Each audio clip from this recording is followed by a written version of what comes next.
சாப்பாடு விலாக் பார்க்க போகிறோம். நான் Sivakami. Welcome to Siva's kitchen. எல்லாம் ப்ரிப்பேர் பண்ணி எடுத்து வச்சுருக்கேன் பாருங்கள். எல்லாம் தயார் பண்ணி எடுத்து வச்சுருக்கேன். அப்புறம் நம்ம ஒன்று ஒன்றா செஞ்சுக்கலாம். இன்றைக்கி நிறையா சமையல் இருக்கிறதுனால நான் எல்லாமே கொஞ்சம் சுருக்கமாக தான் செஞ்சு காட்ட போகிறேன். முதல் சாம்பார் வச்சுக்கலாம். பருப்பு வேக போட்டுட்டேன் பாருங்கள். அந்த பருப்பு வேக போடுறப்பயே இஞ்சி, பூண்டு, மஞ்சத்தூள், சீரகத்தூள் எல்லாம் போட்டு வேக வச்சுருக்கேன். இதில் இப்போ மரக்கறிலாம் சேர்த்துக்கலாம்.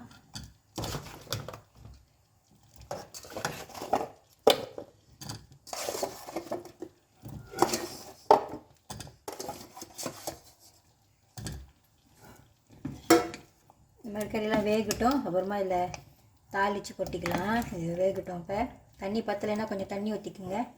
வெள்ளரிக்காய் பச்சடி செய்ய போகிறோம். வெள்ளரிக்காய் வெட்டி வச்சுருக்கேன். உள்ளுக்கு அந்த விதையெல்லாம் எடுத்துட்டேன். அதே மாதிரி ஒரு சின்ன தக்காளி எடுத்துருக்கேன். அதையும் அது உள்ளுக்குள்ளே விதையெல்லாம் எடுத்தாச்சு.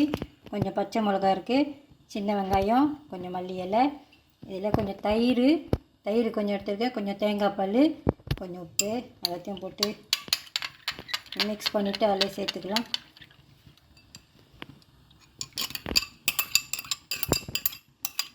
இது செஞ்சு கொஞ்சம் நேரம் எடுத்து ஃப்ரீஜில் வச்சுட்டா சாப்பிட்றப்ப நல்லாயிருக்கும், ஜிலு ஜிலுன்னு.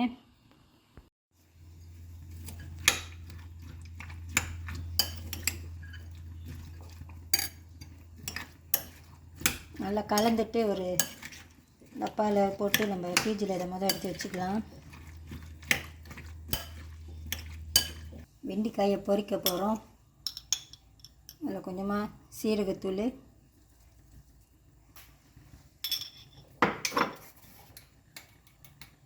கொஞ்சம் உப்பு,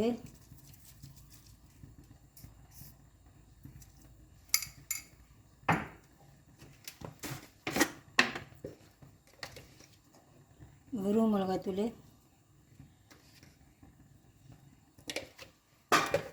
கலந்து எடுத்து வச்சுக்கோங்க. நம்ம இதை பொரிக்கிறப்ப கொஞ்சோண்டு மாவு சேர்த்துக்கலாம்.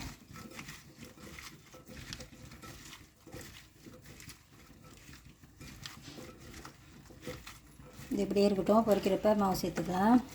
இப்போ இந்த கடுகு கீரையை பரட்டிக்கலாம். நான் சின்னதாக அந்த மாதிரி வெட்டியிருக்கேன் பாருங்கள். அந்த எண்ணெய் சூடாயிடுச்சு. சின்ன வெங்காயம், பச்சை மிளகா, பூண்டு வதங்கிட்டோம்.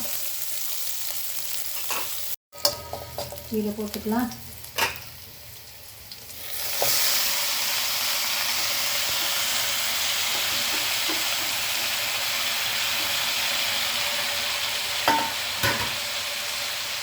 உப்பு,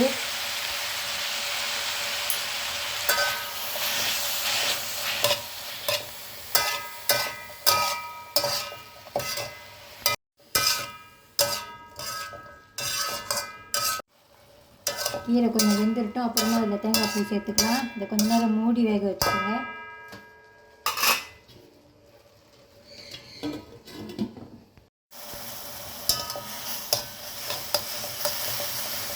தேங்காய் பூ சேர்த்துக்கலாம்.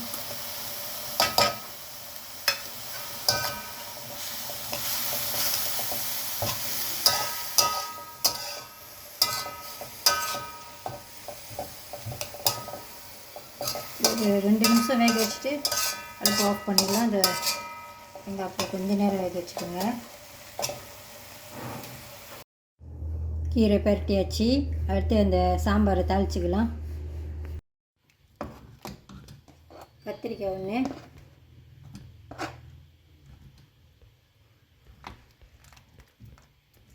வேகட்டும். நம்ம அந்த சேர்த்து தாளிச்சிக்கலாம். கொஞ்சோண்டு புளி சேர்த்துக்கோங்க.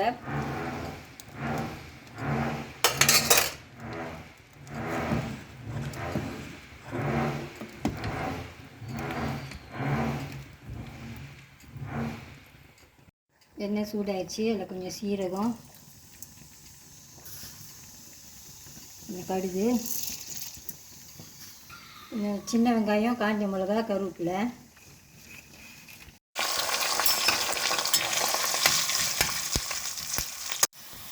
இது கொஞ்சம் பெருங்காயம் சேர்த்துக்கலாம்.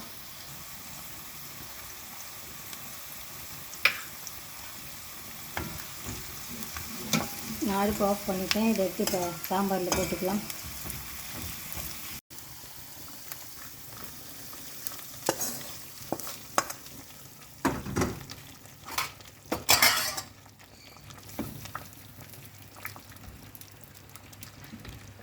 கொஞ்சம் நேரம் கொதிக்கட்டும், அப்புறம் அடுப்பு ஆஃப் பண்ணிடலாம். உப்பு புளிப்பு எல்லாம் பார்த்துக்குங்க.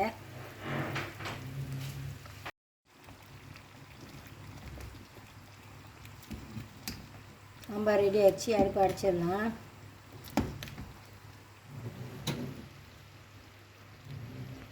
அடுத்து மரவள்ளி கிழங்கு சம்பால் செஞ்சுக்கலாம். கொஞ்சம் மரவள்ளி கிழங்கு வாங்கிட்டு வந்து சுத்தம் பண்ணிவிட்டு வேக வச்சு எடுத்து வச்சுருக்கேன் பாருங்கள். வேக வைக்கிறப்ப கொஞ்சம் உப்பு போட்டிருந்தேன். வெந்துட்டோன்னே இந்த மாதிரி சின்னதாக கொஞ்சம் வெட்டி வச்சுருக்கேன். இதை இப்போ சிம்பிளாக ஒரு சம்பால் செஞ்சுக்கலாம். அப்படி எண்ணெய் சூடாகிடுச்சு. சின்ன வெங்காயம், கொஞ்சமாக பூண்டு, எண்ணெய் கொஞ்சம் கூட ஊற்றிருக்கேன், இல்லைன்னா ரொம்ப ட்ரை ஆகிடும்.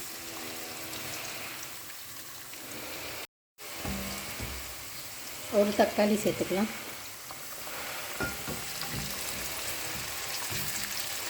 இதையும் வதங்கிட்டோம். வெறும் மிளகாத்தூள் வச்சுருந்திங்கன்னா அதை போட்டுக்கலாம் கொஞ்சமாக. நான் அரைச்ச காஞ்ச மிளகா வச்சுருக்கேன், ஃப்ரிட்ஜில் இருந்துச்சு, நான் அதை சேர்த்துக்கிறேன்.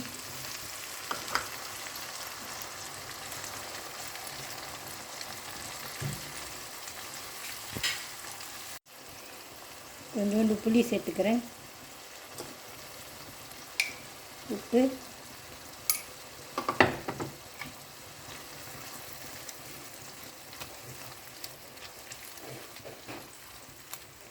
எண்ணெயெல்லாம் கொஞ்சம் பிரிஞ்சு வரட்டும். உப்பு புளிப்பு எல்லாம் பார்த்துக்குங்க. கிழங்கு போட்டுக்கலாம்.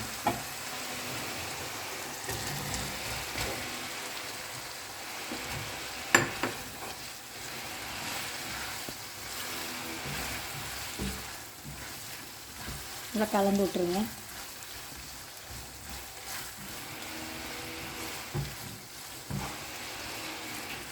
கொஞ்ச நேரம் இருக்கட்டும், அப்புறம் அடுப்பு ஆஃப் பண்ணிடலாம்.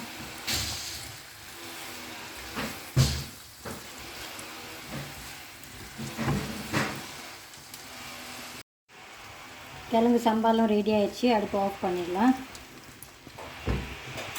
இந்த வெண்டைக்காயை பொரிச்சிக்கலாம். அரிசி மாவு கொஞ்சம் சேர்த்துக்குங்க, இல்லைன்னா கடலை மாவு வச்சுருந்திங்கனாலும் சேர்த்துக்கலாம். நான் இன்றைக்கி இந்த மாவு தான் எடுத்துருக்கேன், இதை போட்டுக்க போகிறேன்.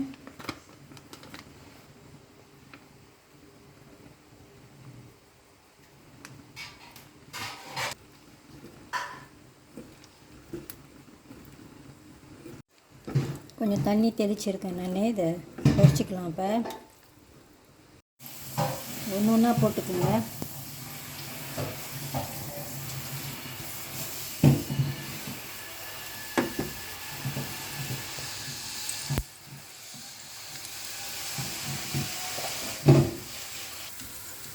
ஊற்றலாம்.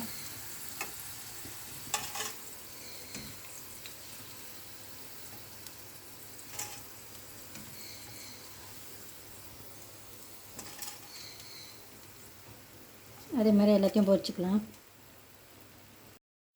வெண்டைக்காய் பொரிச்சாச்சு. நான் அடிஷ்னலாக கொஞ்சம் வெங்காயமாக பொரிச்சிட்டு இருக்கேன் பாருங்கள். இதையும் நல்லா மொறுமொறுன்னு பொரிச்சிக்கலாம்.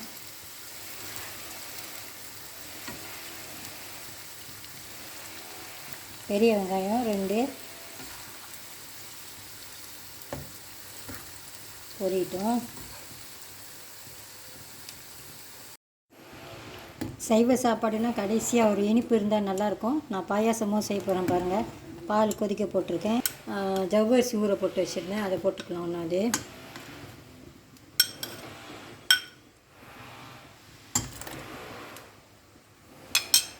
ஜவ்வரிசி கொஞ்சம் நேரம் வேகட்டும்.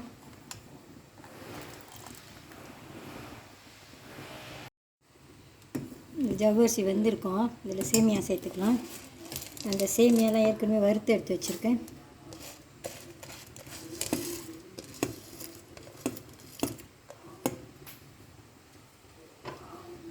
கொஞ்சம் நேரம் வேகட்டும். இதுவும் சேமியா வெந்திருக்கோம். சீனி சேர்த்துக்கலாம். நான் இன்றைக்கி கருப்பு சீனி தான் எடுத்திருக்கேன், இந்த மண் இருக்காது.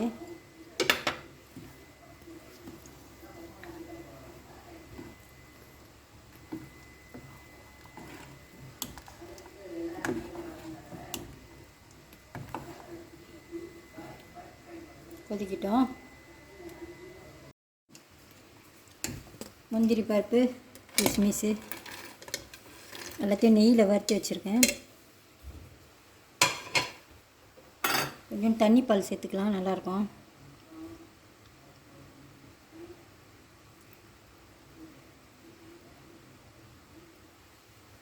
ஒரு டேபிள் ஸ்பூன் மாதிரி நெய்,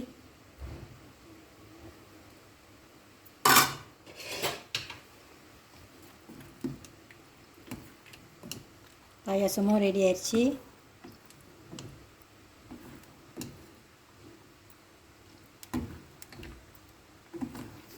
அடுப்பை ஆஃப் பண்ணிடலாம்.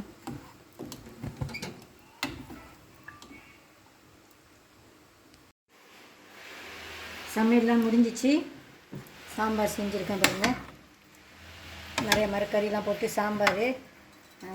அது என்னது, வெண்டிக்காய் பொரியல், கொஞ்சோண்டு வெங்காயமும் மொறுன்னு பொரிச்சு வச்சுருக்கேன். கடுக்கீரை, தேங்காய் பூ போட்டு பரட்டி வச்சுருக்கேன்.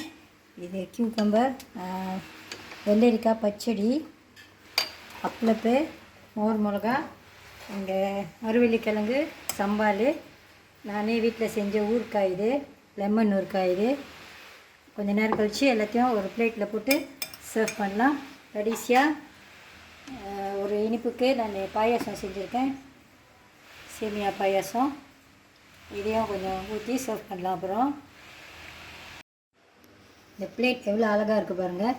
இன்றைக்கி இந்த சைவ சாப்பாடு லன்ச் கொம்போ, வெண்டிக்காய் பொரியல், மோர் மிளகா இருக்குது, அப்பளப்பு, வீட்டில் செஞ்ச ஊறுக்காய், வெள்ளரிக்காய் பச்சடி, கிழங்கு சம்பால், மரவள்ளி கிழங்கு சம்பால், கடுக்கீரை, தேங்காய் பூ போட்டு பரட்டியிருக்கேன். இது வந்துட்டு வெங்காயம் பொரிச்சிருக்கேன் மொறுன்னு. கடைசியாக சேமியா பாயாசம். இது எவ்வளோ யம்மியாக இருக்குது பாருங்கள். இன்னும் இந்த வருஷ பொறுப்புக்கு இந்த மாதிரி ஒரு லன்ச் கொம்போ சைவமாக செஞ்சு பாருங்கள், உங்களுக்கும் பிடிக்கும். இந்த வீடியோ உங்களுக்கு பிடிச்சிருந்துச்சுன்னா லைக் பண்ணிவிட்டு ஷேர் பண்ணிவிட்டு சிவாஸ் கிச்சன் சேனலுக்கு சப்ஸ்கிரைப் பண்ணிக்கோங்க. தேங்க்யூ ஃபார் வாட்சிங்.